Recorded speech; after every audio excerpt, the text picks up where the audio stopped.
Greetings, friends, and welcome to another episode of The Mistake Zone, your weekly dose of our lives and the mistakes within them.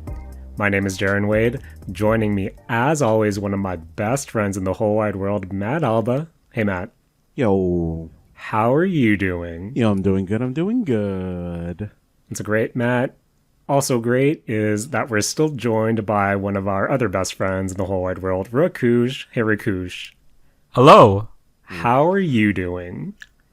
I'm doing good. I just went a lot closer into the mic to make sure it picked it up this episode because new discoveries after last week was that you guys couldn't hear me. I'm really sorry about that. So, yeah. And hello to let's be generous, the two people who have stayed listening to this program after Rakush's outburst. Appreciate you sticking by us here on The Mistake Zone, our video game, anime, and let's face it, consumer adjacent audio journal for the week.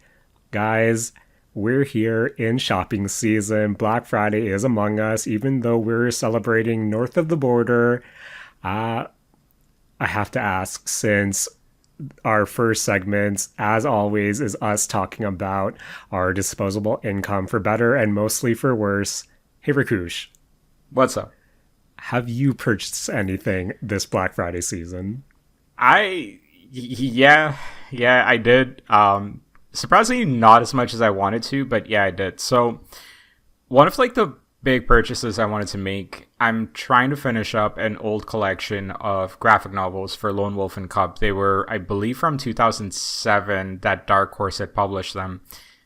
Honestly, it might have been even before that, but I had I want to say it's 28 volumes in total. I think I had 17 or 18 of the volumes prior to moving into my new place a couple of months back, and I finally have space to display them, and I really just wanted to complete the collection. So I've been picking up these graphic novels as I find them, and over the last week I found 3 on Amazon, a marketplace. So it wasn't a Prime delivery, it was just, I guess, a third-party vendor that was selling it. And so I'm missing 4 volumes. I found 3 of the 4 volumes. So I placed an order for those already, which means I only have 1 left. I looked at the price for this last one, volume 27, and the lowest price I saw for it was $125. By comparison, most of the other volumes were anywhere between $15 to $30, maybe $35 including shipping. That is it. So now I have 27 of the 28 volumes. I'm missing the second last volume. It's $125. And I'm kind of checkmated, right? I have to buy that. Mm-hmm. How much is it going for on something like an eBay or, I don't know, other used bookstores or websites? Yeah, so all of the versions that I'm buying have to be used because they don't print it anymore. Yeah, for sure. So I guess Amazon had it for something like $250. So I was absolutely not. Then I did check eBay, and I think I saw one version that was $100 and something plus shipping. Seen a couple of other websites off of Google that I'm not sure how legit they are or anything like that, around the same price. So I guess I just need to keep an eye out for it on a bargain or something. But man, I feel like I got screwed over here. Yeah, there's nothing more ejecting or whatever the phrase is, guys. It's pretty late for my standards. And trying to complete a collection, especially something that you line a bookshelf with, where you have the chronological entries all printed on the spines. And Rakush, I have a question for you. Yeah, what's up? So you said, in theory, right now, you'll have 27 of the 28 volumes of your collection. Yes. When this is lined up on your bookshelf, are you going to, just skip it where it goes 26, 28, or will you put the filler manga in between, flip side, so it's just the page facing outward? So this is where it's weird as well, because the size of these graphic novels they're mini sized, basically digest sized. So they only fit, I have my bookshelf set up in a certain way where one of the shelves is very specifically set up for this size of a book, so I can't even put any other books there. So it's just, I'm all in, I'm pod committed on Lone Wolf and Cub with this one shelf. and it just sucks because it's one volume, and yeah. Can you buy a duplicate of one of the volumes you already have, and then just print the spine of 27? I would know, right? Like, others might not know, but I would know, and that would still kill me inside. What if you get rid of volume 28? It just goes to 26, so you have a complete, straight. And if someone asks me, oh, I didn't even know there were 2 volumes left. Wow.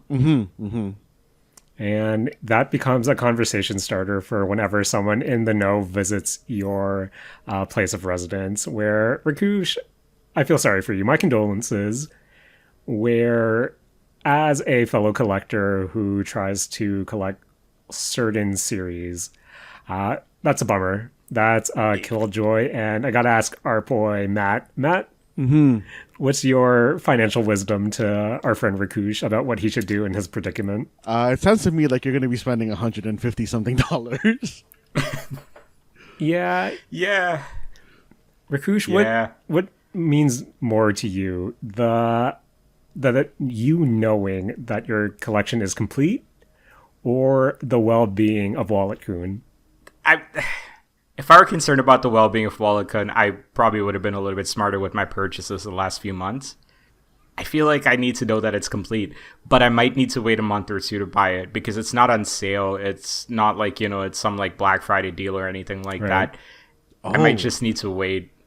How do you feel about being a criminal? Not great. Oh, okay. Well then, never mind. Let's hear it. Let's hear the suggestion. I was going to say, you know what? Like, libraries carry a lot of graphic novels these days.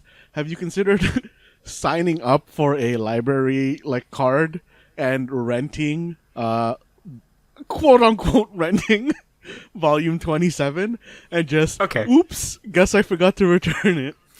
Honestly, not as criminal of an endeavor as I thought you might have suggested. I don't know what you would have suggested. But, like, libraries also have, like, the stickers on the stems. So if I put that on the display case, it's going to be very obvious that it's a library copy, and it's kind of going to break it up a bit. Obviously, you're going to take that off if you're going to, commit to, like, library fraud.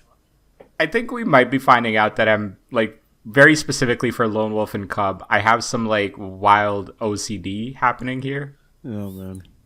Yeah, I mean, you are 27 copies deep, so...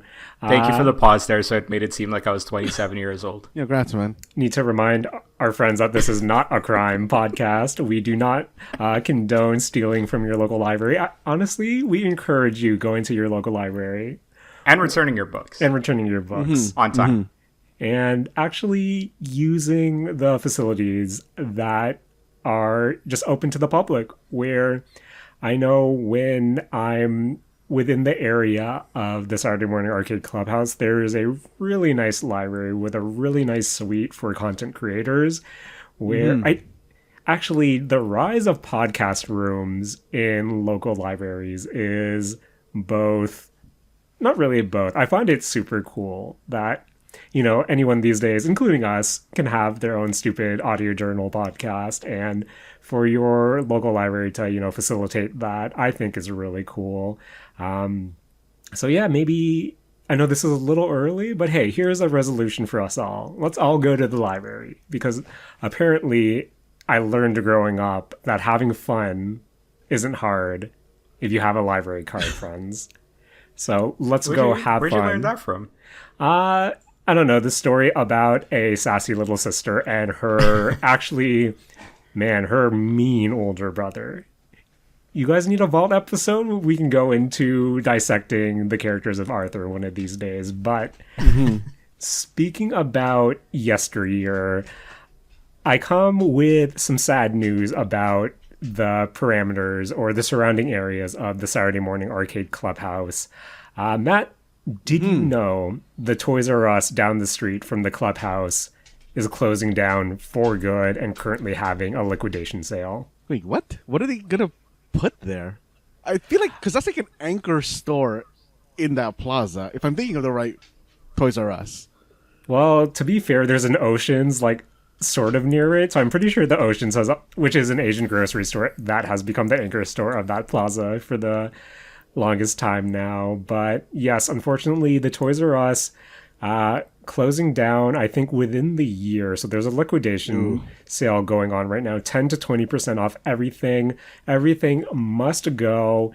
And there is still signage that the other 3 Toys R Us in the area will still remain open, but that one location is closing down. And, longtime listeners of the Mistake Zone, of the Saturday Morning Arcade, that is the Toys R Us. That is part of my infamous Rock Band 1 story about our adventures trying to find a copy. So, Matt, how do you feel with everything that's happened with Toys R Us over the past, I don't know, even decade? How do you feel about this, for better or for worse, flagship shop or store closing down? I mean, it's kind of sad. Like, I know that I don't regularly go to Toys R Us anymore. I think the last time I ever bought anything from Toys R Us was maybe like 5 years ago or something. But having the Toys R Us close is weird. It's the end of an era of, something always being there. It's like, I don't know, it's like a part of me died inside, even though, I wasn't really paying attention to it. I think it's an extension of what we talked about a few weeks ago with, GameStop, and how it's just so odd seeing the state of, these brick and mortar stores, these physical goods stores, especially when they are centered around toys and electronics, where I think of something like specifically that Toys R Us, but all the Toys R Us's in general, and how they've shifted to essentially absorb HMVs, which are these Canadian music chains that don't exist anymore. Ooh. They sell a bunch of books, they sell a bunch of manga, and when I think about what GameStop has turned into, and how their walls are lined with apparel, Funko Pops, anime figures, it just makes me feel weird that these once, I don't know, places of, for lack of a better term, joy of us going as children and exploring, browsing, and hopefully picking up something is kind of no more. And like a part of me makes me sad. But at the same time, I'm also a grown-ass man now who, despite him talking about how much he spends over the past year, still has a soft spot for Wallachon. And boys, I don't know what it says about me, but if you told me there was a liquidation sale going on, you would think I would go bananas. But when I walked into the Toys R Us earlier today, it was still relatively well stocked. And despite having all these signs everywhere of everything must go 10 to 20% off, where you also realize that to kind of help stay afloat, a lot of these brick and mortar stores are, upcharging some of these items that you would kind of expect, where anything from like the Pokemon Magic Lurkana cards have an upcharge, anything from the Lego has an upcharge. And even though all the vinyl records, there were a lot of vinyl records that wouldn't mind adding to our collection, even with the 15% off, they're still, 45 plus, 52 plus, 60 plus, in some rare cases 90 plus. And even with that discount, it still hurts the wallet, and it kind of gives you that realization of, oh, maybe this is why it can't really keep up with the market, especially in this area, which I assume the rental fees or the leases for that space is so high, where I don't know. I think it is pretty sad, but at the same time, just given consumer practices, you can kind of understand, but that still doesn't mean or take away from the fact that it still feels bad, man. But yeah. I don't know. Matt, do you plan on taking one quick stroll by before the end of the year just to see if there's anything there for you, or to say your goodbyes to Toys R Us? I mean, I might swing by to see what's up, because I know that Toys R Us carries a lot of exclusive stuff of the retro Power Rangers merch. Yes. Which, if they have any of that, maybe I'll go grab some. And I'll be honest, I haven't looked at that plaza in a while. There's some like good places here. Yeah, I was just looking at it, and there's this Japanese all-you-can-eat or grill or BBQ place right beside it too, which maybe we should all check out. Maybe we'll have our Mistake Zone Christmas dinner sometime, or trek up to whatever. Matt, we need to get the lay of the land of where Rakush lives and see which Mistake Zone Saturday Morning Arcade sister site needs to be built there. But until then, just like how Toys R Us now has a manga department, I think we need to go to the anime corner of the Mistake Zone because, boys, once again, our weekly Dandadan check-in, episode 9, and last week I was kind of not necessarily poo-pooing, but I was pretty whelmed in terms of the first half of episode 8, just being your standard, romantic comedy slice of life filler episode, all based on a misunderstanding. And episode 9 finally turns that around with a really action-packed shonen-based episode, which finds our two protagonists and our side heroine fighting off against some aliens, and we get to see Silky's or Ira's demon form in action. I think the only thing to really stand out on this episode, there was two things really, but the first one being, what I love in anime, friends? When one throwaway scene in a previous episode comes to define the next episode. And of course, I'm referring to how in episode 8, we see Momo in class, and in the background, they're learning about, I believe, some shrimp or underwater mantis and how they are biologically, and having that reflect on the monster that they're fighting throughout episode 9. I think whenever that happens, it's such a good call. It's such a good treat that I'm in the background just monkey clapping about being entertained with that. But yeah, overall, I think it's still your standard action episode that we've come to expect from, these 9 episodes so far that are on par with some of the more action ones that we've seen earlier on the episode. But I think the thing that stood out to me is the punchline of the whole episode. Of course, they are able to beat the aliens. They're able to take out whatever realm is surrounding the school, and surprise, a naked Okarun is laying on top of Momo in her underwear, and all of a sudden the whole school gets to see them. They run off with their funny, exaggerated faces, and Ira, of course, joins them too. Where I guess this is my question to you, Rakush, of how many times does this goof appear in the manga of, hey, the demon fight or the alien demon fighting realm has concluded. Now we're back in the real world. Oh wait, this is less than ideal.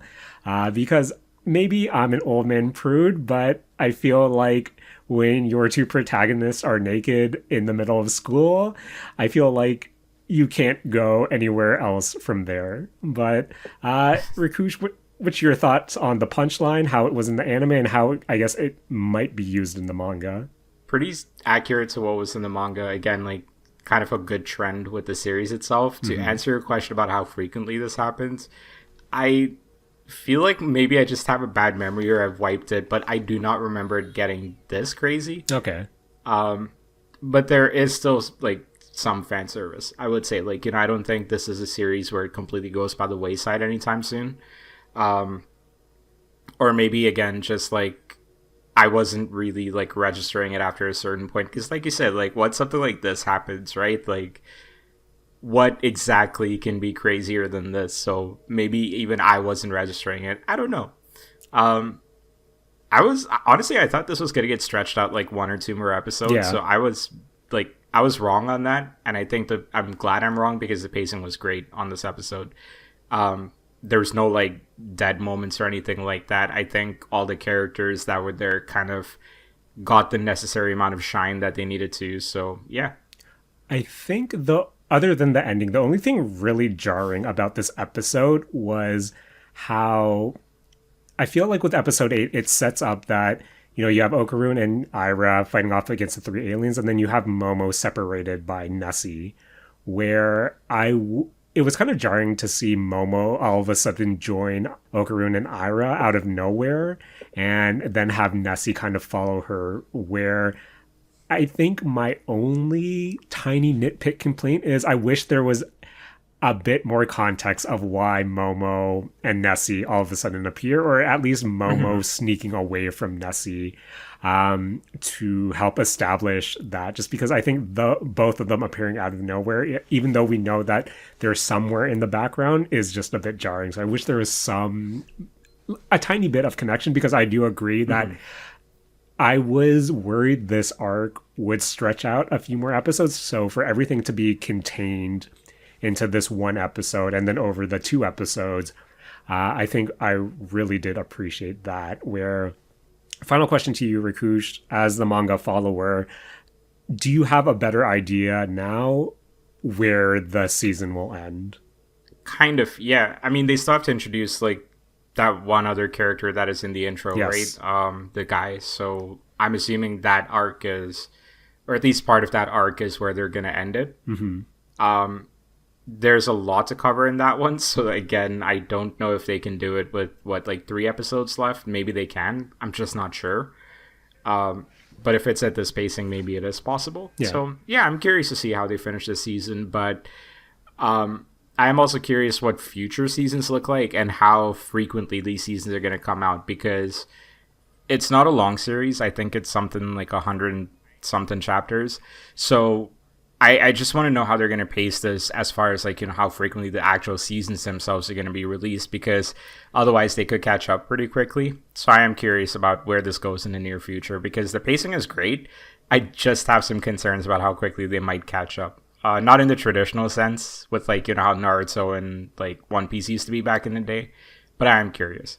Yeah, I think with Dandadan only being 12 episodes this season, and I think you looked it up, Rakush, 170 or so 178. chapters. This could be similar to that time I was reincarnated as a slime, where, Matt, I know we talked about this back in the golden age of 2019, where I think even back in 2019, it was pretty much almost neck and neck. And from, I believe, the most recent chapter I've read and the most recent anime episode to go online, I still think it's cutting close, where I think the difference was Slime, that first season was around 24 or 25 episodes, and then you had some OVAs to cover some stuff, where it might be similar to that, where we might see a season, because from what I gather, this is a pretty popular anime for the season. Maybe it will still have that breakneck pace where it is just about caught up to the manga, but still give it maybe a year or 2 in between seasons. But I don't know. I think we'll probably give our full thoughts once the season concludes and we can stop our weekly segments.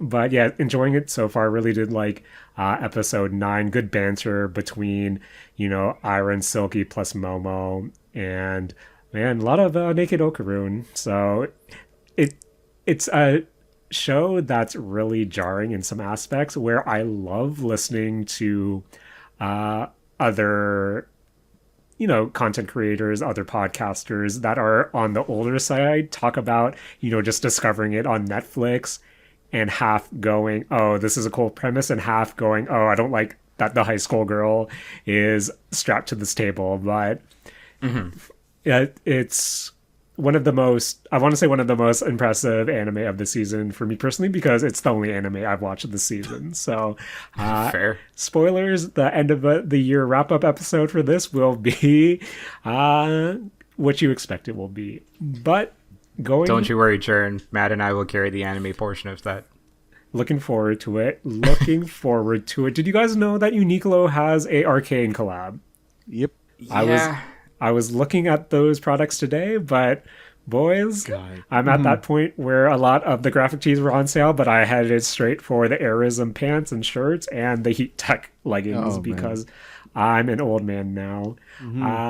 But going from, the lives of the Dandadan students to Rakush, the lives of the Yakuza. Do you have a check-in for us this week? I do, yes. Remember when I said I was halfway done with the game last week? Yes. I lied. I was apparently not even close. I was more like a quarter of the way done. There's a lot more side stories than I thought there would be. And yeah, I spent a lot of time just kind of like playing through most of the side quests. Couple of the side quests are just kind of like continuing stories of one side mission. So for example, with the pocket racers, there's like I think two or three different side stories to finish there. There's this card game called Mesu King, which we're talking about like, just blatant fan service. There is a lot of that in this game in a way that like there's no chance this would be made in this day and age as like an original idea. I think it's a little bit more palatable, I guess, because of the fact that it is a game from the 90s remade for this day and age. And just like there's a certain sense of parody to all of it that still makes it seem like they're aware of kind of what they're doing with the hyper fan servicey sort of elements of it. So that's one part. But yeah, it's been a really fun game. The humor's great. The story is good. Like the main story is good so far. I'm just kind of working through it. The combat is fantastic. The more you unlock and the more equipment and stuff that you unlock, the more fun it gets. So I really enjoyed that part. I've just really enjoyed how alive Kamurocho has felt.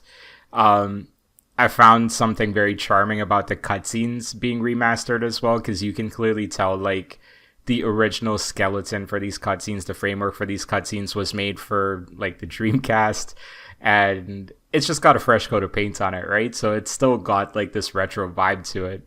And I do just kind of appreciate that. And yeah, there's been a little bit of that with this experience. I can say with confidence, I am almost done the sub-stories now. I have like 12 or 13 left to go. I'm on chapter 10 of 13 for the main story itself. So I think I am about like mostly done with this game. I don't know if I'm going to go for 100% completion on this one, but I will at least try to finish the sub stories and the main stories just so I can say I finished that part. Okay. Is it Kiwami 2 right after, or are you just going to Final Fantasy? I think I'm doing Kiwami 2 right after. Okay. I also, for Black Friday, picked up the Mass Effect collection on the PS5 because it was like $8. Right. And I've wanted to play Mass Effect 1 with a controller for a long time, so fair. Feels like as good a time as any to, pick that one up. So I might kind of go in that order, where it's Kiwami 2, Mass Effect 1, and then Rebirth after that. But Rebirth is going to be not long after this. Okay, fair. Yeah, I think there's something really deceptive about the Yakuza games, where even with my time with Zero, I still need to go back, but during the pandemic, I was just floored at how long that game felt, especially as someone who was trying to do a lot of the side stuff before I would really move on with the story, and how I would put in pretty notable gaming sessions and still only walk away with only a handful of progress, but at least a bunch of side stuff done, which was really fun in itself. But I think... Yeah, I think like my key takeaway from the last week with this game has been you have to play the side stories to truly appreciate a Yakuza game. Yeah. I don't think the main story, if you just focus on that, will carry you through it, right? Like it's the same thing we're talking about with a TV show. If you just focus on those things, you're not really capturing the essence of this series. The essence of this series lies in the parody like card game for Mesu King. It lies in the pocket fighter or pocket racer kind of like storylines. It lies in going to these cabaret clubs and meeting a hostess who's into girls and like, just kind of having a cool conversation, a surprisingly progressive conversation for the 90s as well, considering this game was from the 90s. And I assume this was part of the original game. But that's where a lot of this charm lies. It's not just the charm of your main character. The villains are pretty generic, all things considered. It's the charm of your side characters. It's the charm of fighting Majima everywhere, right? Like, it's the charm of, like, him coming out of a pothole, or like a pothole, or like, a giant pylon or stuff like that. Like, that's where a lot of the fun for this game really lives. And I think if you skip out on that, you're kind of skipping out on the essence of the game. Yeah, I think it speaks volumes to whenever I hear someone talk about Yakuza 0, you don't necessarily hear people rave about the main story, about the Yakuza members and their turf war over this particular plot of land in this area that everyone is fighting over. You don't hear about that, where every time I hear someone talk about Yakuza 0, it's, the side mission where you teach the dominatrix how to be a dominatrix, or Right. that side mission where you have to, about the little kid and the adult magazine vending machine, where Bro, yes, that's in the Kiwami game, yes. for the most part, the story, it's what, we've been repeating. The story is serviceable, but at the same time, it's that, maybe unfortunate or not, everyone talks about the side stories. Everyone talks about the wackiness, where, yeah, I still stand by it. You need that to balance the more serious aspects of Yakuza, which definitely exist. And from what I understand, once you get into 3, 4, 5, 6, the story has those heavy story beats. But again, I hear less about the heavier story beats and more of the wacky side stuff, which, for better for worse, helps carve the identity of this franchise. That has made it go from a cult classic to just something everyone does love in gaming today, compared to the myth of it, as we said last week, of what we saw in magazines and early podcasts. But good to hear you're continuing it. Ready for the next set of check-ins when you finish it off, put a bow, start Kiwami 2. But when we're on this kind of path, Matt, have to mention that I wanted to apologize for my text message blast to you this week about my time with Metaphor Refantazio, because Matt, I don't know about you, but trying to go back to a JRPG that you're going on and off every few days and weeks in between, especially since, I know both you and I are still grinding it out in Zenless Zone Zero, but I think we've both gone on record saying when we play these Atlas RPGs, especially like the modern Persona games, we're usually assisted by a 100% guide, because if we're going to be investing, or at least for me personally, if I'm going to be investing over 80, 100 hours into a game, I kind of want to get the most out of it. I want the optimal S-links. I want the optimal side quests. I want to make sure I'm doing dungeons in one day so I have enough free time to explore. And that, when I messaged you earlier or mid last week and realized, oh wait, I somehow am following a 100% guide and somehow have not only went off the beaten path that they're perfectly lining up for me, but I've somehow messed up really badly. And how do I salvage this without having to revert back a 12-hour save? Because on the flip side, I did a side dungeon. I think it was the Man-Eater Grotto. I'm not sure if you did that, Matt. But as we kind of talked about with Metaphor Refantazio, there are these kind of monster orbs. I don't know the technical term, but they spawn enemies that will infinitely spawn until you destroy the orb.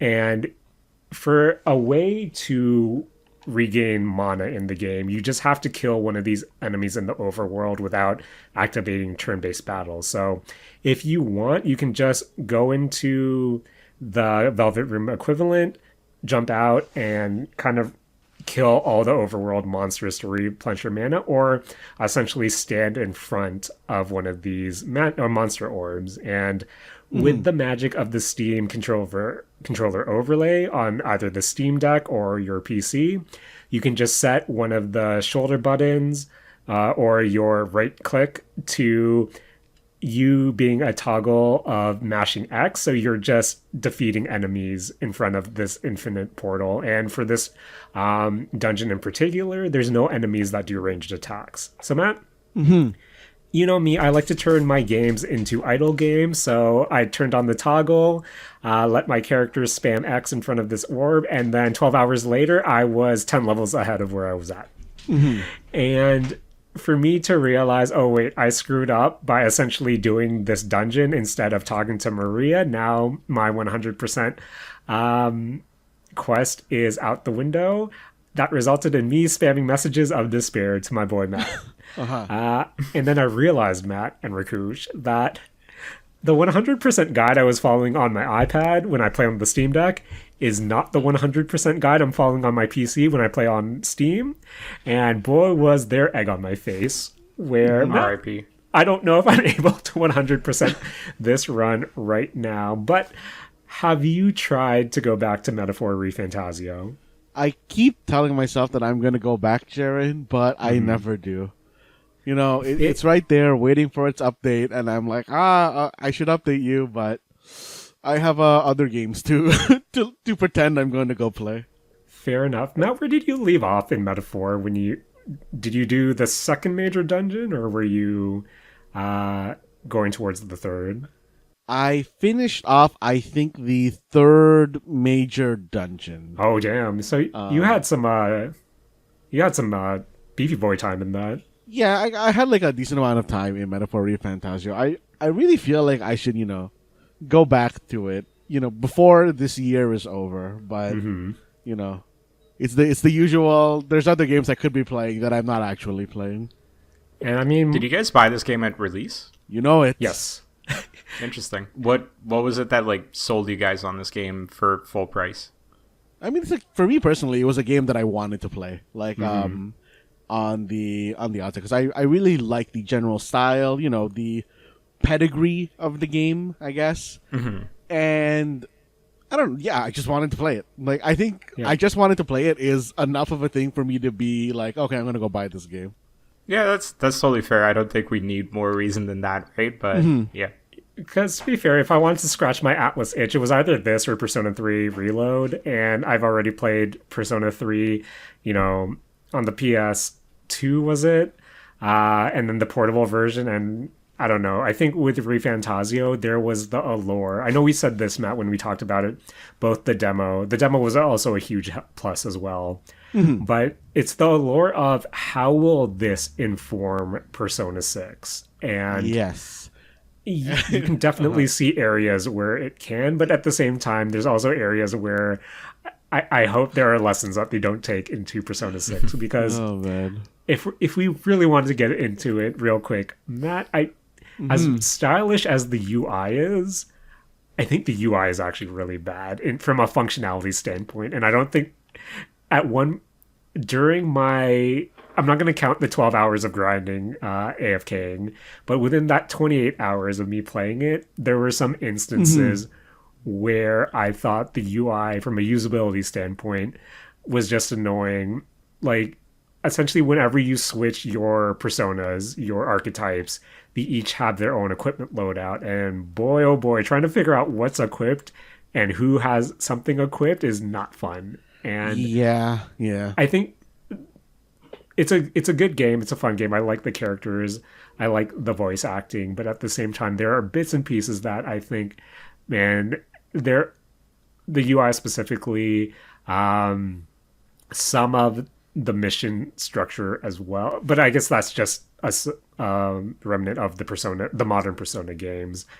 But I mean, I really like the mission structure in this game. Like, I think it's adapting the time constraints of a Persona game in a way that I find pretty interesting.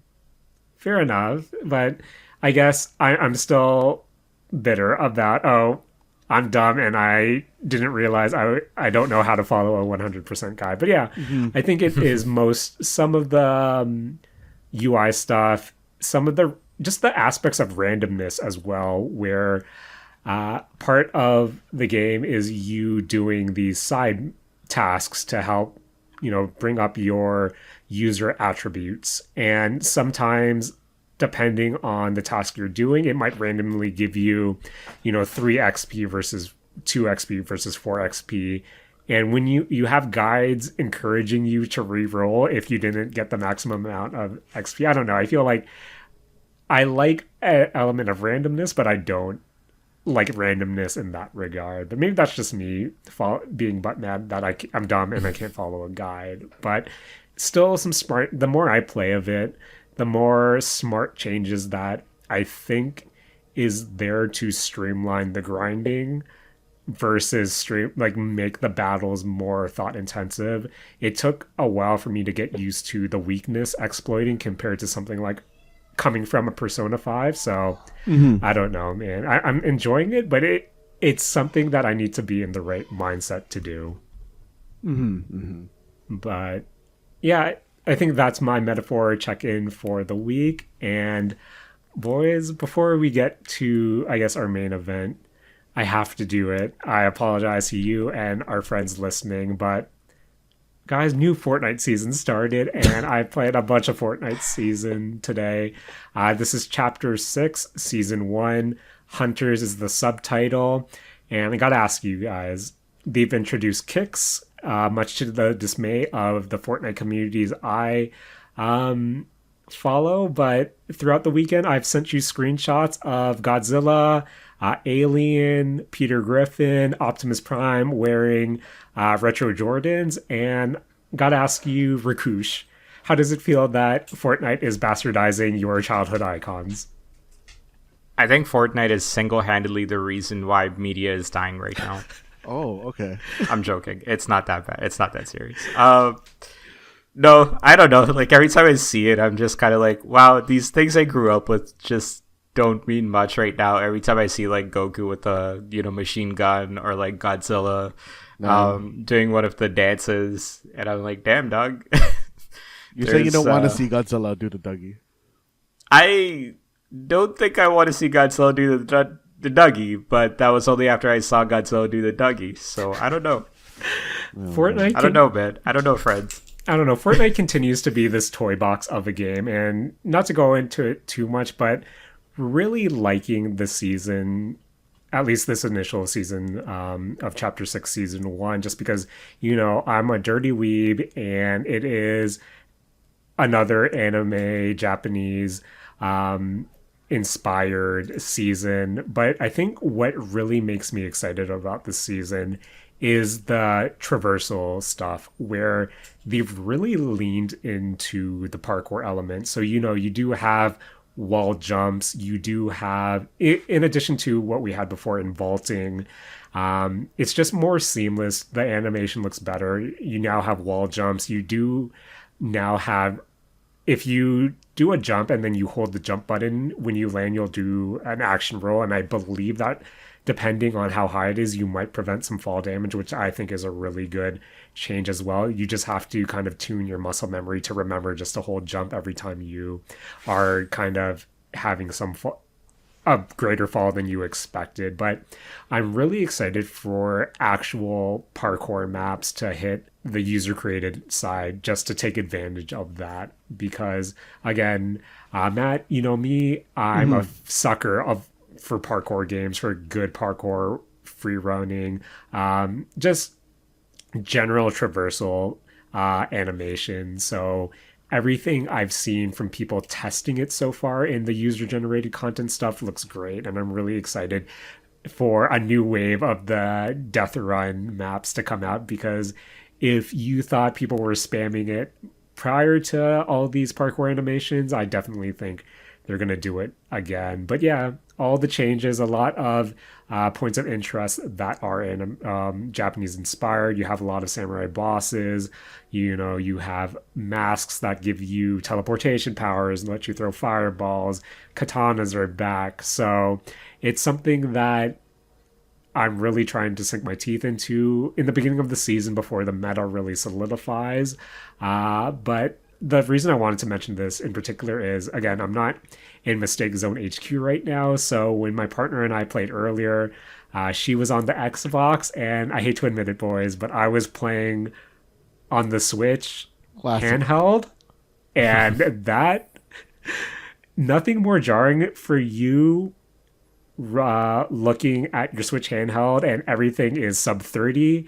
Matt, remember how in video games you like when the background NPCs are like pixels and moving at 5-10 frames a second? Nothing more jarring than seeing your partner's character essentially be a slideshow running in front of you at 5-10 frames per second, and then looking up at the TV that they're playing on and it being silky smooth with great. It burned my eyes, is all I want to say. Where I'm continually impressed that Fortnite is still supported on the Switch, and I'm also reminded that I wonder how long it's going to keep supporting the Switch, especially on handheld, because I'm surprised it isn't blowing up in my hand. But it is making a weird noise when I do play it, so take that for what you will. Can you not play Fortnite on the Steam Deck? It's because that's the Epic Game Launcher. You probably can, but probably similar to having MiHoYo stuff run on the Steam. I think I have to jump through a bunch of hoops that I'm not. I see. I don't want to commit myself to doing it because so far, Matt, that has become my Zenless Zone Zero machine, which means I might have to uninstall it, or Metaphor from my PC to get Fortnite back in there, because I was dying to people I shouldn't be dying to, but I'm not good on this. Not only am I bad on controls, but I'm bad on a machine that's sub 30 in a battle royale. But that quick what's up? Question before we move on. Yeah, is there a reason they did not get Godzilla's screech correct, like the patent Godzilla screech? Question: as someone who's not really into, I couldn't tell you much about Godzilla screeches. Fair.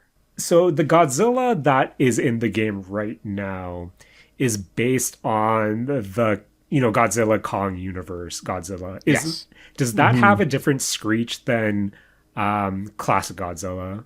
I don't think so. I think like it's maybe a re-record or a variation of it, but typically there's a little bit of a high-pitched voice in the mix as well, whereas with the Fortnite game they've gone like with just a pretty generic scream, I guess, as generic as those screams can get, to be fair. But yeah, like it is different than what is in the movies, and I wasn't quite certain why, like if there's something to do with just the licensing or like, anything along those lines. I was just kind of curious if there's any details on that one. No, nothing that I've seen, but realistically, it's probably down to licensing, where, not to bore you guys with Fortnite talk, this goes back to whenever there is Star Wars in the shop or a collab happening in Fortnite, everyone's always mad and confused why lightsabers aren't pickaxes, or like why they can't be a cosmetic pickaxe that you can get or buy. And everyone has assumed, like, nothing has come out officially, but everyone assumes it's just licensing on Disney's part. So that could be the same thing. But my final thing on Fortnite, speaking about licensing, Matt Rakush, never ever did I expect a Fortnite trailer to have not only auto, but like giga production. I started crying when I heard Odo playing in the Fortnite trailer, and I'm hoping that comes to the festival aspects, where I know Miku is in Fall Guys, but if there was ever a season to introduce Miku into Fortnite and have her green onions be a pickaxe, now's the time. Now's the time. Jaren, I'm just saying, Ado has always been talking about doing a handshake event, like, somehow, and it could just be done through Fortnite. That would be disgusting, and I would try to sign up so much. Matt, gotta shout out our boy Subin, because I might have bought through him tickets to the Ado concert in Toronto for August. If you guys are interested, I'll keep you posted if the second ticket doesn't go anywhere, if you're interested. But speaking about upcoming events, boys, it's that time of year again. The annual Keighley Awards, aka the Game Awards 2024, which I believe, Matt, is happening next week, correct? Yes, I believe it is going to be probably exactly a week after this episode releases on Spotify. Okay. Holy shit, we're in December. Guys, I know I bring the existential crisis talk, but maybe we'll leave that for next week. But in true Mistake Zone fashion, I feel like it makes more sense to talk about predicting the winners. Uh, a few weeks after the Game Awards discourse has already happened. So apologies again to all our friends out there who have already listened to other outlets and podcasts and audio journals talk about this. But again, the Keighley nominations have come out a few weeks ago, and there has been quite a hubbub about some of the nominees. But for our purposes only, we'll go through a few of the categories we can actually speak on. Because I'll be honest, friends, if you've listened to the Mistake Zone this year, I think a lot of it has, for me personally, been less playing a lot of AAA games and more of the kind of smaller games. So while I don't want to say I think this should win because of my experiences, I think it's best to approach it of vibes, what we're feeling, what we've seen other people talk about. So let's kind of get started. Should we go start from the bottom of the list and make our way to the top based on what we find pretty fun? But I guess real quick, at the bottom of the list of nominations, the Keighley's always, and I apologize to Mr. Keighley by calling it the Keighley's. I know this is the Game Awards, but every time the nominations have come out, I feel like esports and content creators are always grouped in the bottom. And not only are they grouped in the bottom, they're also one of the later awards to kind of get, the tried and true, hey, we're just going to list off everyone who won and then move on to the next trailer. So with the esports and creators, we have best esports game, best esports athlete, best esports team, and content creator of the year. I'll be honest, friends, especially when it comes to these topics, I don't know much about what's being nominated. I'll be honest, best esports athlete, the only athlete I know is Faker. Best esports team, the only team I know is Team Liquid because of merchandising.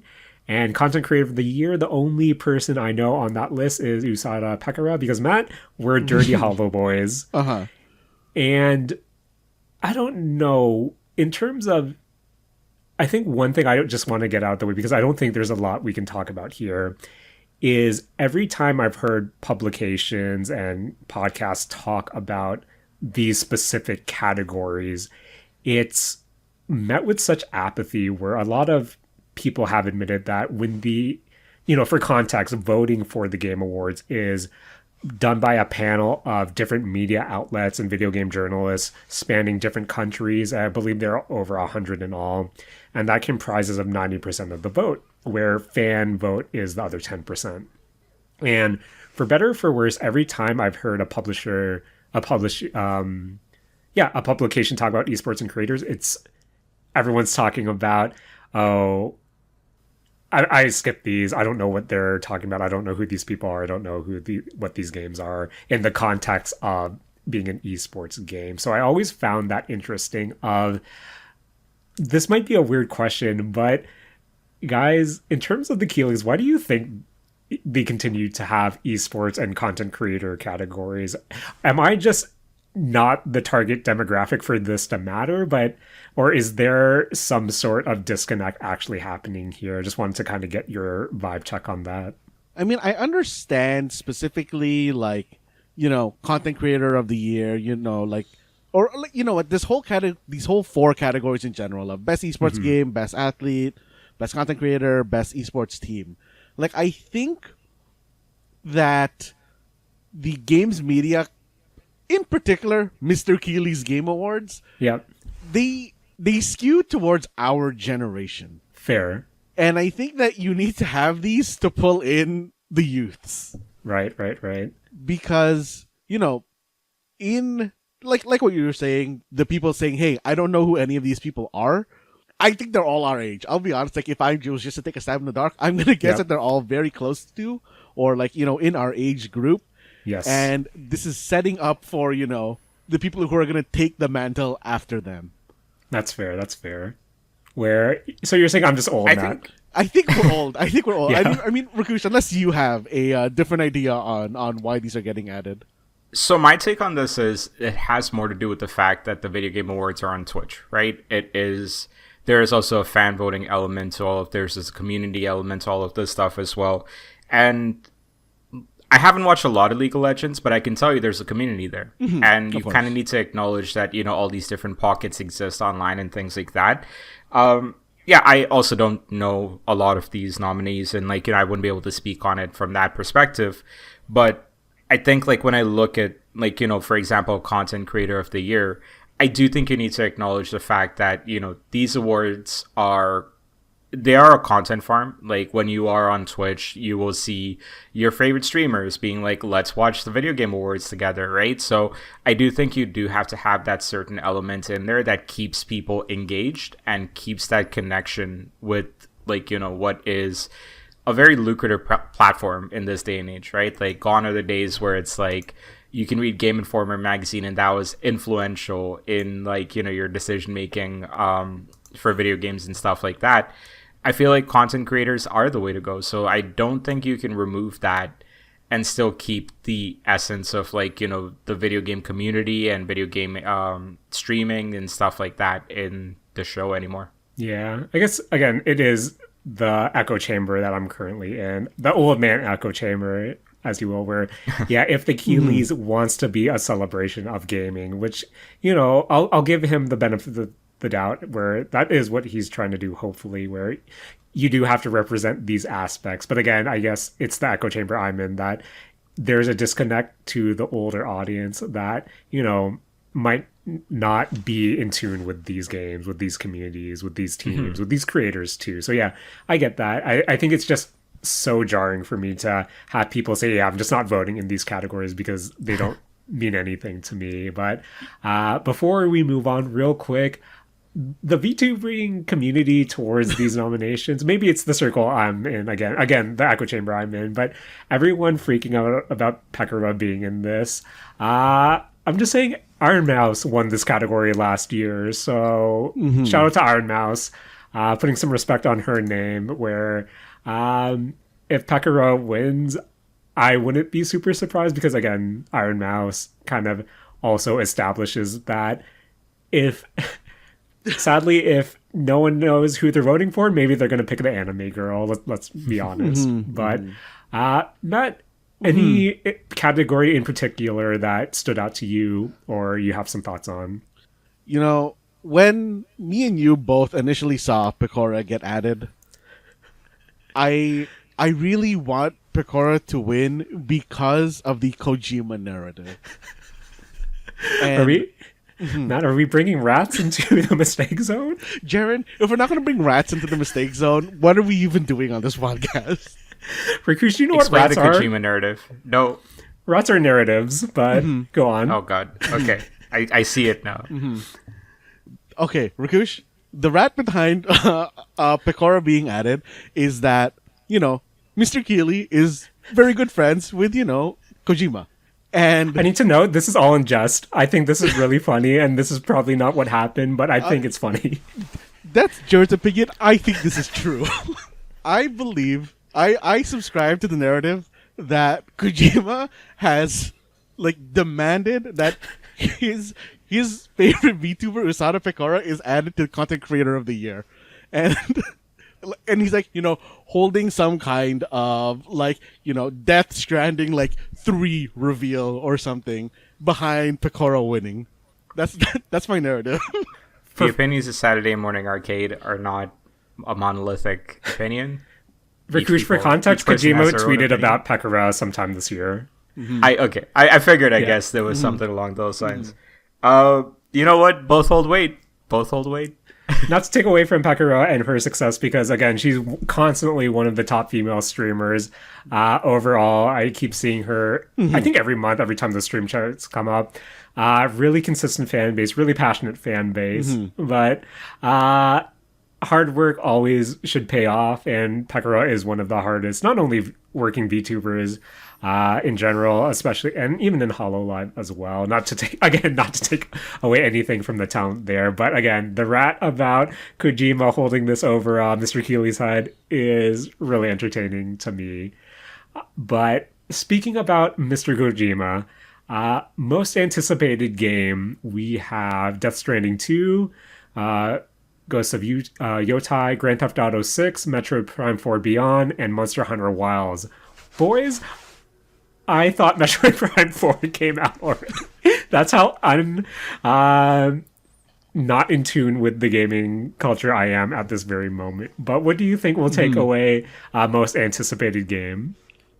My only thing is, if you're going to do Metroid Prime 4 as one of your nominees, you have to make sure you have a trailer for that game. Like, you cannot just, like, talk about this game as this sort of, like, thing that exists and only have, like, a title card to show for it anymore. You have to show a trailer for it. They showed a trailer for it on one of the Nintendo Nintendo Directs. Gameplay trailer. I mean, there was sort of gameplay in it. You know what I mean. Fair. I mean, I don't think that Metroid Prime 4 has any chance of winning this category. Okay. I mean, yeah, it's pretty obvious that it's Death Stranding 2. I wouldn't say really? obvious. It's Death Stranding 2. I think based on, I guess, just what I've been seeing from, again, speaking about echo chambers and the publications that I follow, I think in terms of anticipation, Monster Hunter Wilds is the one that I feel has been most constantly talked about a lot in the gaming-centric podcasts that I listen to, the websites I follow, where Grand Theft Auto 6 is kind of in this weird meme territory of, will this game even come out this year? And again, not to take away from Metroid Prime 4, Ghosts of Yote, and even Death Stranding 2, where while there are some buzz for those games to varying degrees, I think Monster Hunter Wilds is the most consistent that I've heard, especially recently, where not to only get into, I guess before I kind of get into my thoughts on that, Matt, do you have any thoughts on this category? I mean, kind of personally, just towards personal bias, I want Monster Hunter Wilds to win this category. Yep. But if I was, like, picking based on what I think the, games media would choose, I was actually thinking it would be Grand Theft Auto 6. Yeah, honestly, I think Grand Theft Auto 6 would skew the user vote, that 10%. But again, it's also, the voting usually takes place, from what I gathered, within sometime in November. And I also feel like just with anything, when it comes to Game of the Year, there is an element of recency bias, I think personally, where again, we have so much news coming from Monster Hunter Wilds as of late, compared to something like Grand Theft Auto, compared to something, especially like Metroid Prime 4, and lesser degrees Ghosts of Yote, which was revealed within the last few months, and then Death Stranding 2, where I'm leaning towards Monster Hunter Wilds here. Matt, you're leaning towards Grand Theft Auto. Rakush, Death Stranding 2. I guess we'll see when the Keigleys are awarded next week or so. But honestly, I just think it's a reason for Kojima to talk. Yeah. Like, that's kind of where I'm leaning towards that, but Matt, it's not that much deeper. How floored would you be if, again, I know this is going to be awful and sound like I'm trying to take away from Pekara's success, but how floored would you be if Kojima accepted the award for Pekara? I mean, Jaren, that would be something that I would really want to see, just because, I believe in Kojima's, VTuber fervor, I guess. Realistically, is Pekara going to be in Death Stranding 2? I wouldn't be surprised, to be honest. Fair. I wouldn't be surprised if there is, like a blue rabbit or something that is like a focal side, side quest piece. Or something on a monitor that you walk by in the game or something. But I think moving on to another category that stuck out to me, and based on the last few weeks of discussion, best adaptation, we have Arcane, Fallout, Knuckles, Like a Dragon Yakuza, and Tomb Raider, The Legend of Lara Croft. Friends, again, I'm out of touch with everything. I didn't know there was an animated Tomb Raider series, and I didn't know Knuckles has a television series. Yeah, like, I knew about the Tomb Raider series. Okay. I did not know about the Knuckles series. I I have watched the other three, so I am like curious how this the one goes. Sonic but movies, yeah. correct? The Knuckles one is a TV series, apparently. Okay. No, I meant like you watched the. Did you watch the Sonic movies or? Yeah. Okay. Yes, I have watched this movie. But Is it based on that? I don't even know if this is part of that, but Interesting. but yeah, I didn't know there was a Knuckles. Tomb Raider, I was really surprised. Is this where's this streaming? Is this a Netflix? No, I don't think it's. No, it's on Netflix. Yeah, It says it's Netflix. Yeah. Tomb Raider's a Netflix thing, and I heard it was not great. Oh. So I doubt it's going to win Best Adaptation. I guess. Okay, side quest for our discussion. I see all these categories have 5 nominees. Do you think the 5 nominee limit is hurting some of these categories? Where Like it could be lesser. I feel like, yes, that the need to hit 5 nominations means that you're bound to just include for the sake of inclusion, in my opinion. That's just me, again, totally off Yeah. base. But if Tomb Raider hasn't been received well, I'm struggling to see even Yakuza being here, where realistically, Yeah.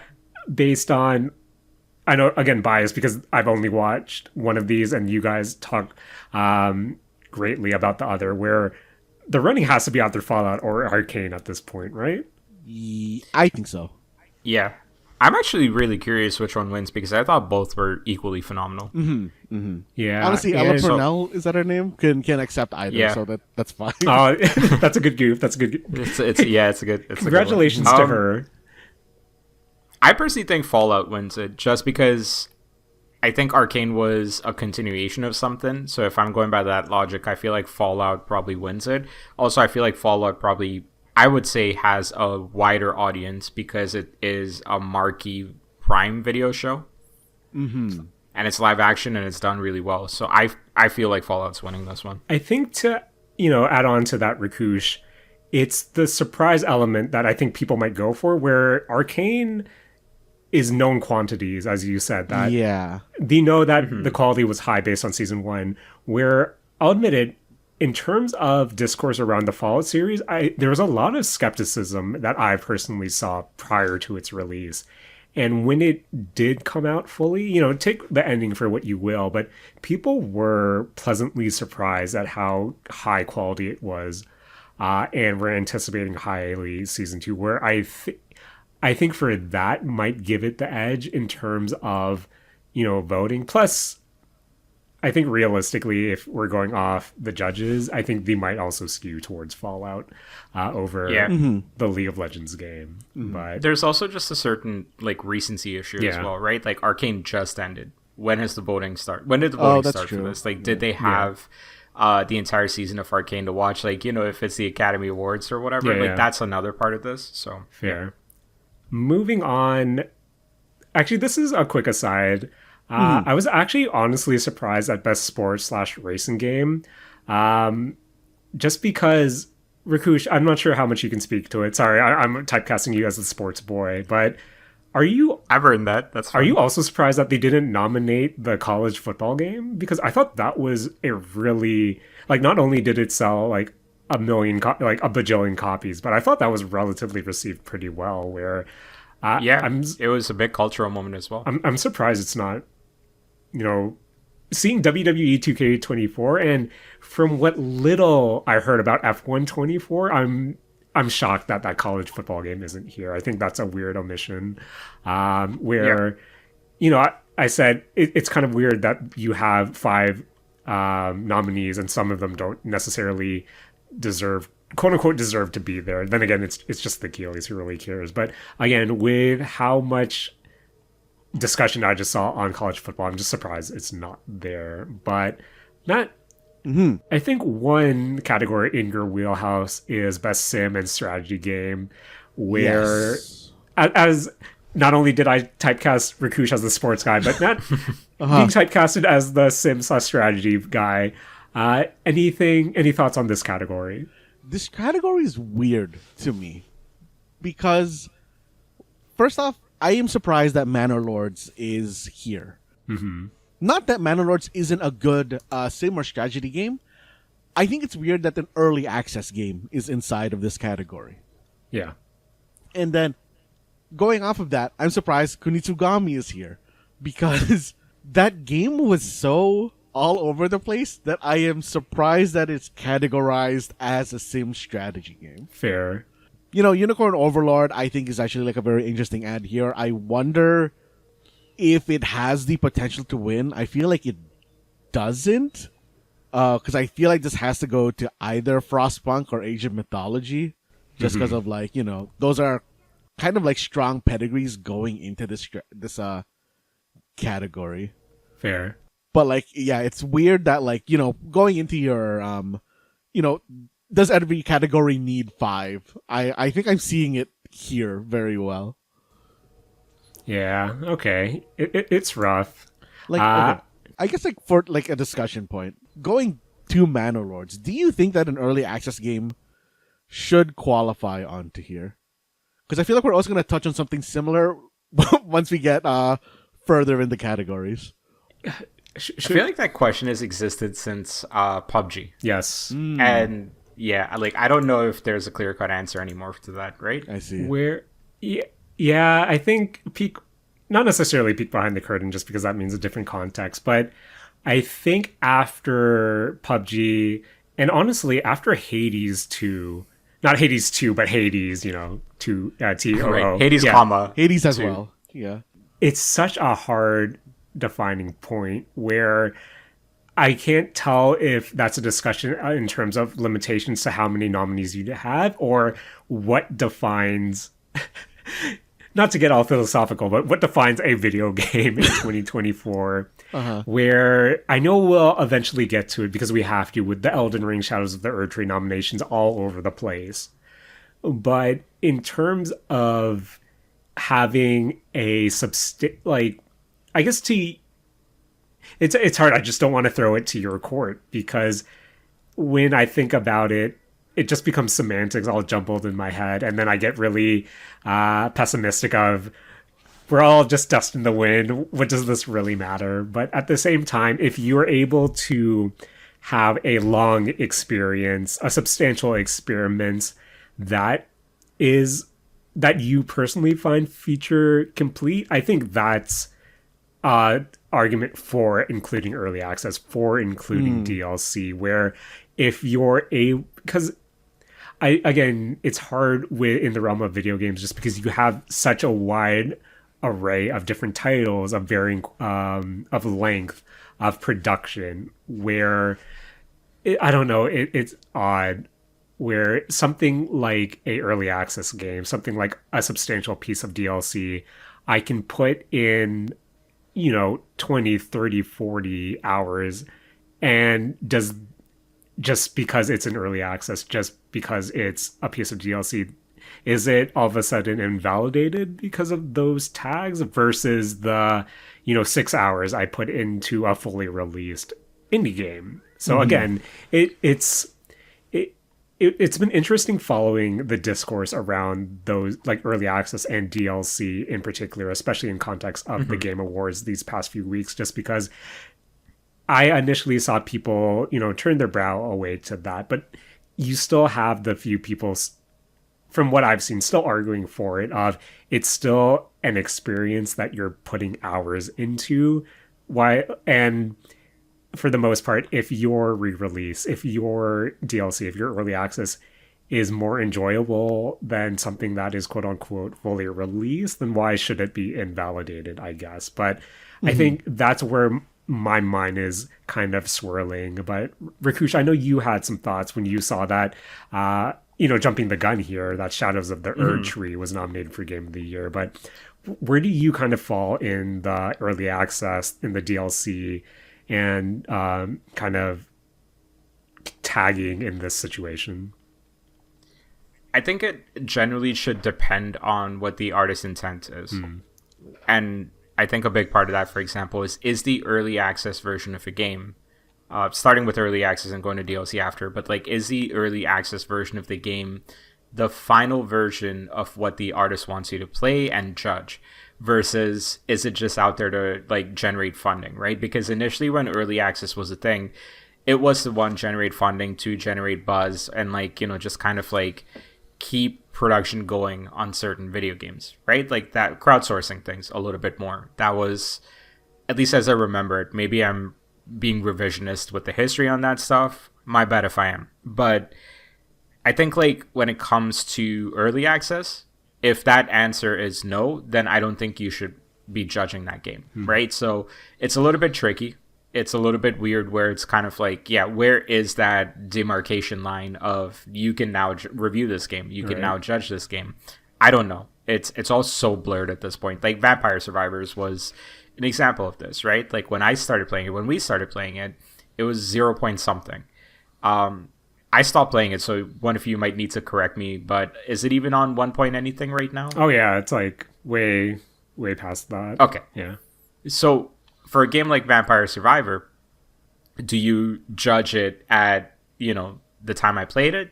Or do I judge it for what it is now? Like, when do you start judging it? I don't know. I genuinely don't know anymore. So it's something that doesn't really have much structure in this industry, where it's kind of like, yeah, you can absolutely talk about this game in pros and cons now. And it's a little bit weird. But that's what the industry is. So, c'est la vie. When it comes to DLC, I guess like my gut feeling and the more objective answer kind of vary here. My gut feeling is it shouldn't be nominated as a standalone game because it's an extension of a story. Can you play a DLC as a standalone DLC without having played the base game? If you cannot, I think it needs to be a full package, for example. So like with, I guess since we're already getting this deep into DLC, Elden Ring, right? If that's DLC, that's DLC to me. That's not a full game. So that's also where I'm kind of leaning towards this. However, again, the objective thing is like you described, right, Jaren? Like it's all just so blurry right now as to like what is a game? Like what is a full game? What is a full experience? That it's a little bit more uncertain in those terms. So there's, to me, no clear-cut answer on like, if those should be nominated for Game of the Years or not. Same thing goes with like I would say remakes as well. Or like remasters or like, re-releases, things like that. I kind of hold like the same thing with like I don't personally feel like they should be nominated because the game came out years ago. Like that was the initial version of the game. That should have been where it was nominated, kind of thing. Like a re-release, like I get it, but like if you're gonna put it as like one of the big nominated for one of the big awards, then that's where I can start being like, I don't know about that, dog. Like that gets a little weird for me personally. Fair. Matt, any thoughts on the early access and DLC debate? You know what? The way that I guess like Rakush was kind of talking about DLC and early access, kind of made me go back to Fallout and Arcane. Because it's Arcane. Matt, I was actually going to say that. I was going to say actually bring that up as like a devil's, where you guys thought about it. But yeah, it's Arcane Season 2 DLC and is Fallout currently in early access. It's different media.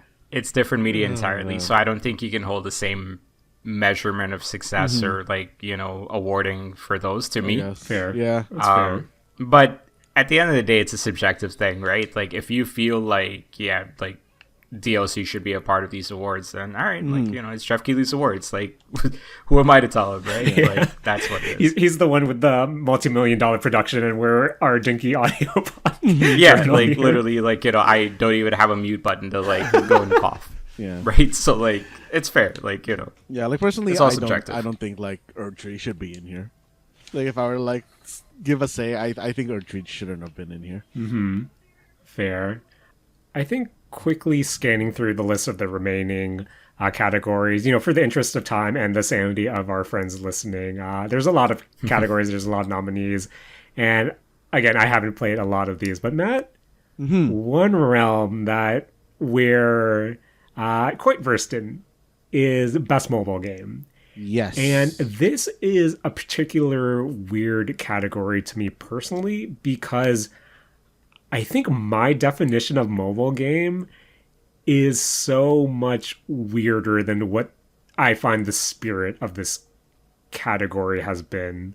We're looking through the nominations real quick. It's AFK Journey, Balatro, Pokemon Trading Card Game Pocket, Wuthering Waves, and Zenless Zone Zero. where you have your, for lack of a better term, Genshin games or Genshin likes, even though they're not like Genshin, but of similar quality in Zenless and Weathering Waves. You have Pokemon TCG. You have Balatro, which is a port essentially onto mobile, and you have AFK Journey, which I honestly don't know what AFK Journey is, but to me, when I read AFK Journey, that reminds me of what mobile games used to be for me before they were replaced by the definition of mobile games equals gacha for me. Where, Matt, as someone who is also, more versed in mobile gaming, how do you feel about this category? This category for me is just so weird because I feel like all of these games, other than like Withering and Zenless Zone Zero, are in such different categories of game that it's, I don't know, just so strange to actually see this. Yes. Like in particular, I feel like Balatro has been all over this list. I think we're not gonna like probably talk about it. We're not gonna hit like every place that Balatro is in, but Yeah. if I had to pick what I think would be the choice winner in this, I would say it's Balatro, even though I would want it to be Zenless Zone Zero. But so Balatro has been nominated 5 times overall, and yeah, I love me some Balatro, but at the same time, I feel like based on voting, you would think that, I don't know, again, the echo chamber that I find myself in, I find it will probably either be Balatro or Pokemon Trading Card Pocket. Because for better or for worse, at least in North American mainstream publications, no one's talking about Zenless, no one's talking about Weathering, because that's not the demographic those games target. And again, it speaks volumes, but AFK Journey, according to this Wikipedia Game Awards nominations list, doesn't have its own page. So, I mean, Right. the gameplay for AFK Journey actually looks like what I would expect a mobile game yes. to be. Like that is what I think a mobile game is. And I honestly, if it wasn't a gacha, I think I would play it. I don't know. This is, again, it's such a weird category because, I go to you, Matt, of these are so different games of what mobile gaming is, where, I don't know, this is, to me, I know they don't do best PlayStation game, best Nintendo or Xbox game, best Nintendo game anymore, but to say best mobile game is so weird just because there are layers to this. I think as a mobile game, Pokemon, the trading card game, is purely a mobile game. I think AFK Journey is purely a mobile game from what you've said, Matt. Balatro, that's all over the place. Weathering and Zenless, I think those are also PC games, I believe. For Weathering, I also believe. Yes, they are. Where, I don't know, it's such a weird... it's such a weird category, and again, if Weathering wins, if Zenless wins, I wouldn't be surprised, but I think I'm skewing towards Balatro or Pokemon of what they would pick, but at the same time, I can't get past how best mobile game in 2024 doesn't make sense to me anymore. Just because if you're doing a platform, this should mean which game is actually the best playing on a mobile device. And even then, mileage may vary based on the hardware, based on the intensity, and realistically, AFK Journey or Pokemon should win in that regard.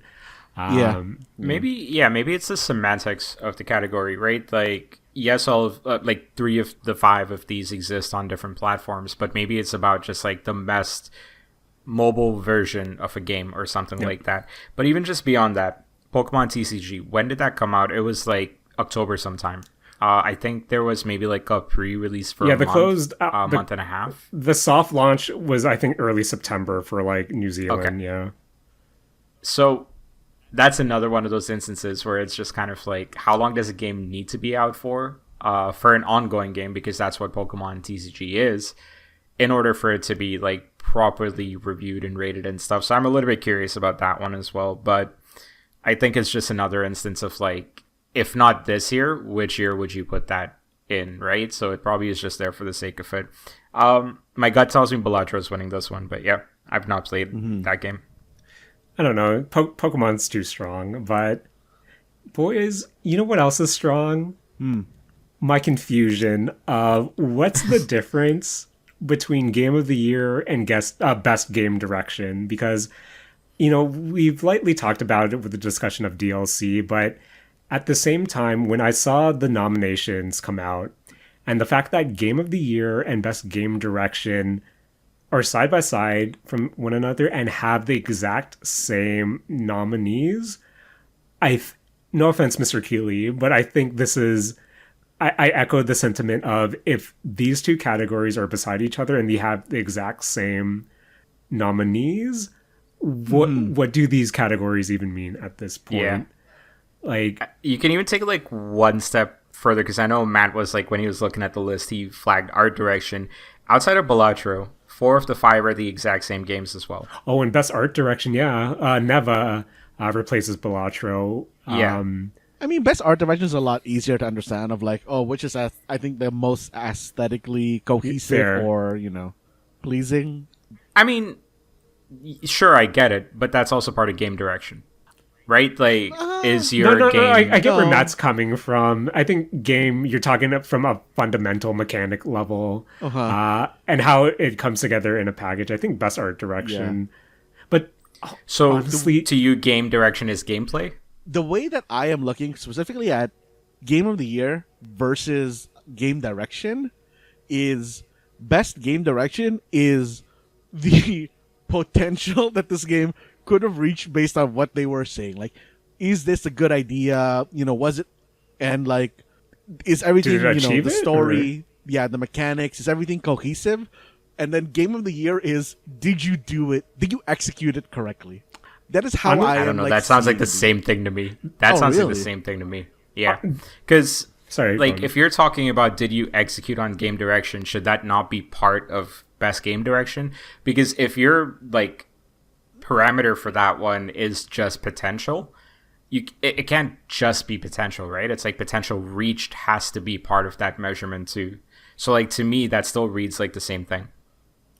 I mean, I feel like it's also like going into like, hey, were these systems like, designed well? I guess like this is also like still, I understand like why this would also leak into Game of the Year, but I feel like, kind of like how well your systems work is a little different from how well they ended up working in practice, or how well you like planned it, but it does all fall into like weirdly a very murky place. Yeah, so I guess like that kind of goes back to the only question I have here is game direction sounds like the mechanics of a game. Art direction is your design elements of a game. And then Game of the Year is maybe a combination of the two. I think art is just visual. Yeah, I would say art is like the visual component of the game. I think art is more, that can be more distinct, because I think when you boil it down to like layman's, it goes to, hey, does the style, does the visuals, does the look stand on its own, or stand in any capacity in comparison to everyone else nominated? But I think when it gets to game direction and Game of the Year specifically, that's where it gets really murky to me, just because, again, not to get all meta on this, but it's the notion of, wasn't this category just brought in to give Kojima the award? That's what I've been like hearing, where, hey, this came up when Death Stranding was around and Kojima won that. So again, not to get into the Keighley Rrats. Game Rat? Yeah, but I think this is on the Game Awards as a platform of not, maybe they have illustrated in the past, but from an outsider looking in, if you're not 100% following the industry, following this program, it's, I don't know, it's so confusing to me between the two, where I feel like part of these nominations, there should have been like blurb saying what the merits of each of the awards of. When you tell, I guess with Game of the Year, you're saying this is the best game of the year overall, the complete package. And again, I think Rakush, since you're more in tune with, say, the film aspect, and I know this might be an absurd question, but maybe this is where I'm thinking, when there's an Academy Award for Best Director or Best Direction or the whatever the equivalent is. What are the merits for that, and can that translate to best game direction in some way? So yeah, I guess like from a movie standpoint, best director, for example, is fairly individual. It is the efforts of an individual and if they deserve that award based on the job that they were supposed to do. And then yeah, when you take a look at something like best picture and like, you know, that's the award, that's not just the director winning it, right? Like that's everybody winning it sort of thing. So there is a clear difference between something like that where it's like you're awarding an individual versus the movie itself, where it gets a little murky. And yeah, I guess in this case, that's not really the case here. Exactly. And it's murky because you're awarding it to the game and not the individual. So, side note right quick here. I just went on the Video Game Awards website because I was kind of curious about how they describe these things. Best Game Direction is described as awarded for outstanding creative vision and innovation in game direction and design. So that's Best Game Direction. Then taking a look at Game of the Year, recognizing a game that delivers the absolute best experience across all creative and technical fields. So there's a couple of buzzwords here I want you guys to pay attention to, right? Like creative being one, technical being another one, vision, design, like, you know, things like that. And then art direction was the other one that we were chatting about for outstanding creative and or technical achievement in artistic design and animation. So what makes it murky to me is that in the description of these awards, you're not making it clear enough that like game design is different from art design. I think you can make the other argument, which you have, which is art direction is different than game design. I think it's pretty easy to also understand why. But then also Game of the Year, like there's not enough of a like divide between the three to be able to say these should be different awards, I guess, right? So it's a little bit weird. I don't know. I think it's the theme of the awards for me every year. I look at the nominees and stuff where it just kind of reads as like this could have been like maybe 2 or 3 awards lesser, maybe more, so that you could give more time to kind of like tie it all together, to give more time to like, you know, some of those esports awards nominees to like, you know, actually kind of like showcase them instead of just like reading out a name at the beginning of the show, right? So yeah, I don't know. It's all weird, but at the end of the day, it's all subjective. It's his awards. Yeah. I guess, Matt, based on the descriptions, Mr. Keighley, sorry, I keep attributing everything to Mr. Keighley. Based on the descriptions by the Game Awards, how do you feel about the categories? Because honestly, I've already admitted on this pod that I can't follow a 100% guide properly. So I think that invalidates any insight I have provided so far or I can provide. So Matt, final word on Game of the Year versus the Best Game Direction on the Game Awards 2024 prediction segment. I mean, I think for me, the word that really stood out in terms of the descriptions that Rakush read was, for best game direction specifically, was the word innovation. I feel like maybe it's best game direction should go to the thing that shook up games the most, which I now, you know, honestly, I thought, hey, this should go to like Elden Ring or something. I think it should go to Balatro, because I think Balatro innovated enough to create a genre of game. That's actually a good point. Yeah, whereas I think Game of the Year would go to, you know, just technically, innovation aside, what is the best game? Which, you know, I think is like, you know, going to fall a lot more into the realm of Elden Ring, Wukong, basically everything else on that list except for Balatro and maybe Final Fantasy VII. Not because I think Final Fantasy VII is just building on what was the one before Rebirth? Remake. Oh, was it just called Remake? Yes. Oh, okay, because I think like, you know, this is another, hey, this is DLC. You know, maybe Shadow of the Archery shouldn't get it either, but like I think like that is really now looking at those two descriptions, what is separating them from me.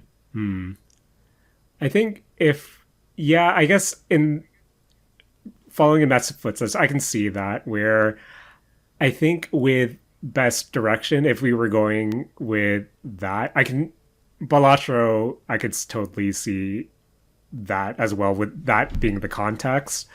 where game of the year, realistically, deep down, I was hoping for a metaphor.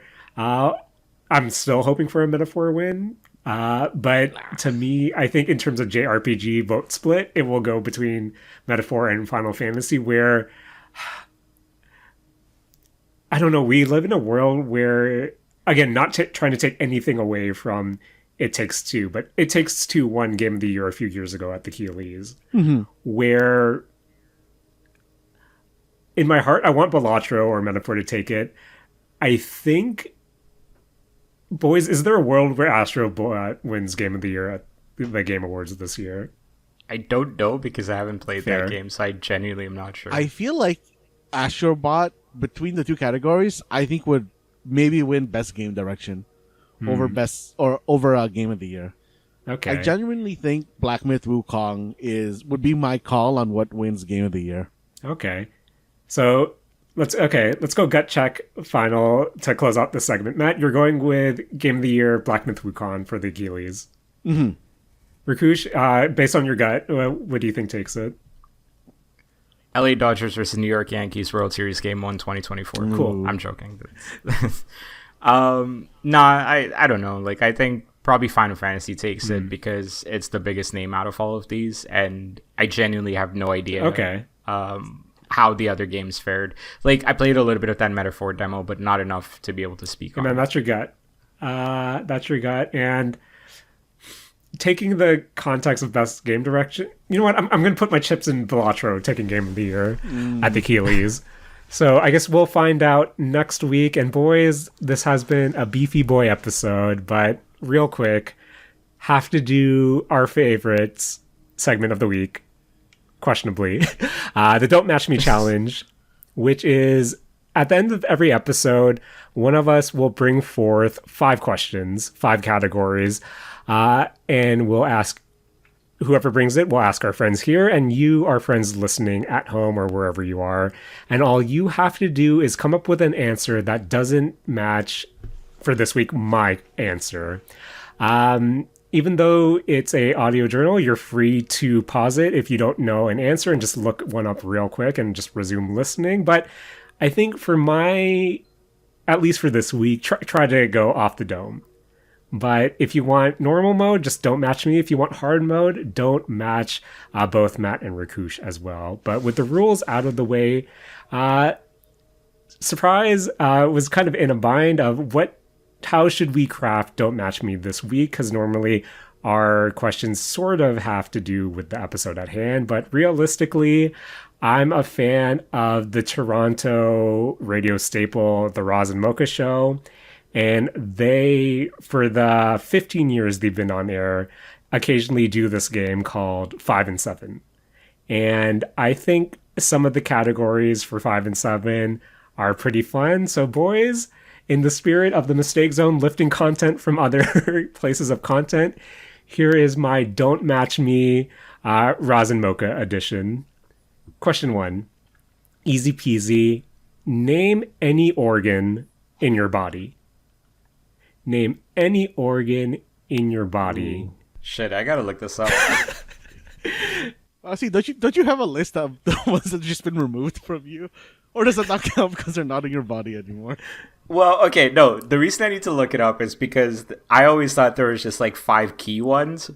But then, like, I guess I'm looking it up now, and technically there's like 15 or 20 like actual organs. Okay, so name a body organ in 5, 4, 3, 2, 1. I'm sorry, you're now aware that you're manually breathing because I picked the lungs. Ooh, that's a good one. That's a good one. Matt? Jaren, I went with the heart. Oh. Oh, thank God. Okay. Rakush? I went with the thing that I've been damaging consistently with 2 beers for the last week every day, the liver. Yeah. One of those weeks, huh, Rakush? Oh, that's just every week. I also have a week coming off like the week after this one, and it's probably going to be 3 beers every evening, just because I can. Or seltzers. Fair enough. Hey, playing video games while drunk, way better. Way better indeed. Question 2. Name any cooking oil or any oil that you use while cooking. I got this. Ooh. Name any oil that you can use while cooking. Oh man. In 5, 4, 3, 2, 1. I used this week. Oh no. Basically, my recipe has 3 different oils, and the oil I chose is sesame oil. Ooh, close. Okay. Not. I mean, I went with the classic canola oil. Ooh, that's a good oil. That's a good oil. Interesting. I'm going with avocado oil. Ooh. Fair. Okay, question 3. It's between that and sunflower. For me, it was between canola and olive. Okay. Yeah. I think for me, it was sesame. Guys, in my recipe, I have sesame oil, I have chili oil, and actually, the third one wasn't actually an oil, so I take that back. Do you guys cook with chili oil? Sometimes. Sometimes I add it in afterwards as a topper, but then sometimes I'll put it in the pan directly when trying to make a sauce or something. Low heat. That's interesting. Low I and don't think slow. I've ever used. Yeah, like I don't think I've ever used a chili oil to like cook. So that's interesting. Yeah, same. Then again, as this podcast has illustrated, I'm dumb, so who knows? Question 3. While still being in the kitchen, name a milk that doesn't come from an animal. Ooh, Name a got milk it. that doesn't come from an animal. damn. I got it. You know, last week we were talking about like potential openings, and I had Yeah. 2 potential don't match me to do based on what opening we did. Okay. And this was actually one of the questions I had in one of my potential don't match me's. Matt, we've been friends for a while. Amazing. We've been friends in a while, basic. and I've lifted this from a radio program of 2 best friends who have been friends for a while. Ooh. But anyway, name a milk that doesn't come from an animal in 5, 4, 3, 2, 1. I've chose coconut milk. Ooh. Interesting. I went with almond milk. Ooh. Wait, which one? Almond. Okay, because it sounded like you were gonna say oat milk at first, and then you like changed your mind halfway through saying oat, and Oh, we're no. like almond. Almond. Okay, I'm gonna go with oat milk. Nice. All right. Now, let's get to the Akko zone, friends. For question 4, time for some Akko Taco. If you want it to be. Name a word that begins with C and ends with K. See, answer. Oh, okay. Name a word that begins with C and ends with K. You know, I feel like if you didn't mention that Ako Taco moment, I wouldn't be fixated on one word right now. Hey, I'm not playing fair here, boys, but name a word that begins with C and ends with K in 5, 4, 3, 2, 1. Because I'm a good boy, I went with topical cook. Oh. Wait, were we limited to kitchen words? Nope. It's just any Okay. word that begins with C and ends with K. Okay, because I went with crack. Oh, Matt, that's a good one. That's a good one. That's a good one. Rakush, Clank. also a good one. Ooh. Also a good one. And finally, name a word that rhymes with toner. God damn it. Oh no. Oh no. Name a word that rhymes with toner. Hold up. Maybe I'll give you a couple few seconds for here. No, But- you know, I know what word I'm going with. Okay, let's do this. So name a word that ends with toner in 5. Wait, ends with toner? No, or sorry. rhymes with Name toner? the word that rhymes with toner. And Okay. spoilers for next time I do a Don't Match Me challenge. If there's a, if I don't have a topical one, you can expect more rhymes in the future. But name a word that rhymes with toner in 3, 2, 1. I went with loner. Yeah, it's one of them. I did. When I'm 12 years old. So we know Matt's answer. Rakush. Moaner. Okay. Loner's good. I was flip-flopping between loner and stoner. But Stoner is good. Oh, man. donor Stoner is is also good. Donor is Jaren, also Donor. Wow, I didn't think about that. We matched. I would have been a boner.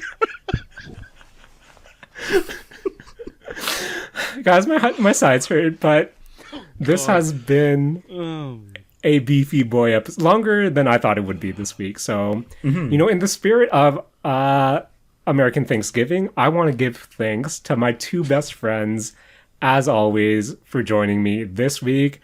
Got to give it up to Matt Alba for joining me this week. And of course, editing this Beefy Boy podcast, because peek behind the curtain, a lot of editing will go into this podcast. So, Matt, thank you. Oh, man. Thanks, Jaren. As always, I want to thank you for hosting and bringing the Don't Match Me for this week. Thanks, man. I also want to thank Rakush. Thanks, Rakush, for joining us this week, playing to my ramblings for both the Dandadan and also some of the Game Awards talk. So thanks. You're welcome. Thanks, man. Again, want to thank Roz and Mocha for being a radio show I've listened to for over a decade now. Toronto radio is still good, at least every morning when they're around for me personally. Matt, in our wheelhouse, want to give thanks to Fauna from HoloLive EN and Chloe from HoloLive JP, and leave it at that. Matt, want to thank Mr.Keighley. Hope you didn't take offense to us questioning the Keighleys this year. I want to thank Kojima. I want to thank Rrats for better and for worse.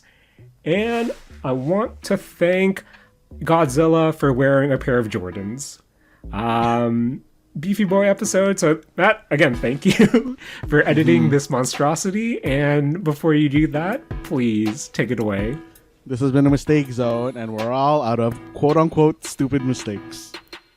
Oh, you know what? Even though Matt closed it off, I want to thank my sister for letting me record in her room while she wants to go to bed, and I apologize for taking too long. We're really sorry about that. So sorry. But, Matt, can you take it away one more time? This has been a mistake zone, and we're all out of keeping Jen's sister awake. My apologies.